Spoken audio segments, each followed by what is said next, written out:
بسم الله الرحمن الرحيم.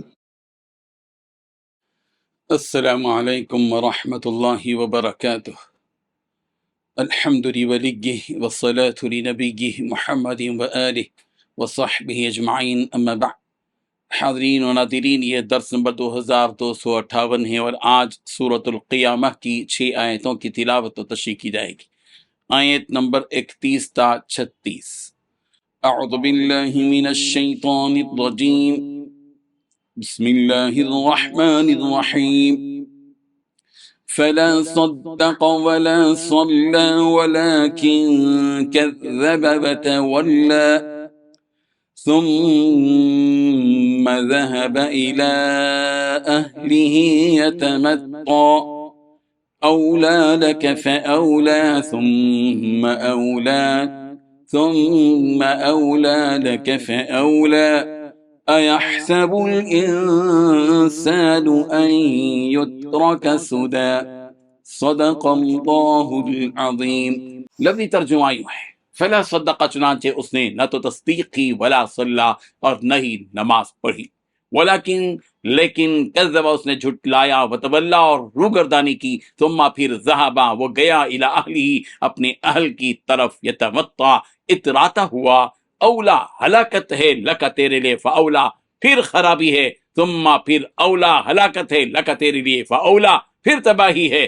ایحسب، کیا سمجھتا ہے، الانسان، و انسان، ان یترا، کہ وہ چھوڑ دیا جائے گا، سدا، بیکار۔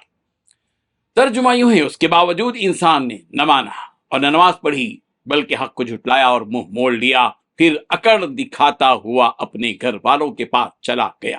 بربادی ہے تیری، ہاں بربادی ہے تیری، پھر سن لے کہ بربادی ہے تیری، ہاں بربادی ہے تیری۔ کیا انسان یہ سمجھتا ہے کہ اسے یوں ہی چھوڑ دیا جائے گا؟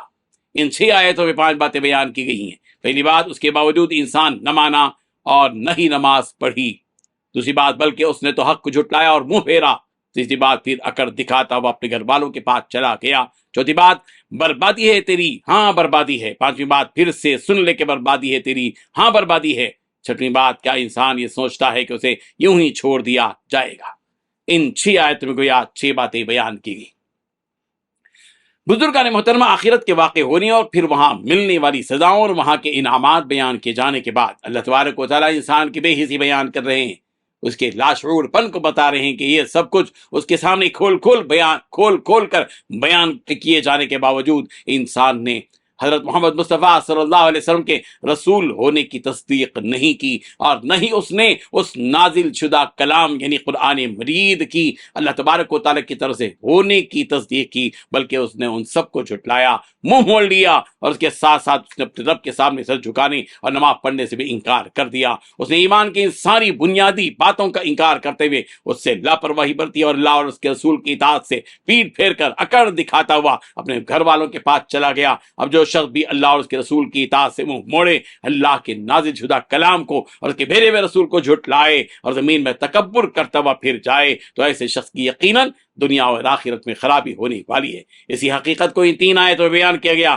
چنانچہ فرمایا کہ اے وہ انسان جو ان تمام گناہوں کا مرتکب ہے، تیری بربادی ضرور ہونے والی ہے، یہاں دنیا میں بھی اور آخرت میں بھی۔ اس کے بعد پھر سے تاکیداً کہا گیا کہ میں جو کہہ رہا ہوں یقیناً ہونے والا ہے اور یقیناً تیری بربادی ہوگی۔ اولا لک فاولا ثم اولا لک فاولا۔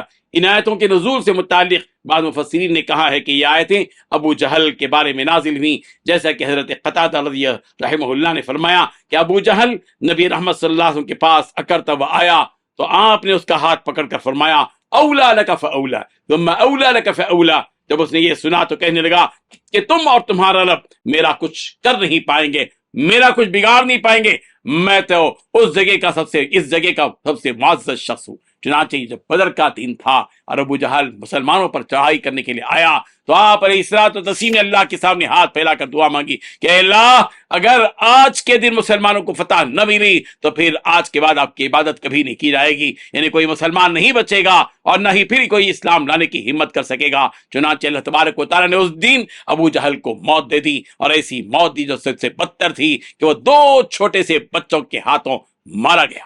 یہ تو دنیا کی سزا تھی، اور آخرت میں اس سے کہیں زیادہ سزا ہونے والی ہے۔ لہذا جو کوئی اللہ اور اس کے رسول کی مخالفت کر رہا ہے، قرآن مجید کو جھٹلا رہا ہے، تکبر کر رہا ہے، اعراض کر رہا ہے، منہ پھیر رہا ہے، پیٹ پھیر رہا ہے، لہذا جو کوئی اللہ اور رسول کی مخالفت کرے گا، جھٹلائے گا، تو اسے جان لینا چاہیے کہ اس کے لیے بربادی ہی بربادی ہے، اور اپنے انجام کی ایسے شخص کو فکر کرنی چاہیے۔ یہ سب کچھ انسان اس لیے کرتا ہے کہ اسے آخرت پر ایمان اور یقین نہیں ہوتا، اور وہ سمجھتا ہے کہ جب ہمیں دوبارہ زندہ اٹھنا ہی نہیں ہے اور حساب و کتاب دینا ہی نہیں ہے، تو پھر ہم اسلام کی ساری سختیاں جو ہماری خواہشات کے خلاف ہیں کیوں اپنائیں۔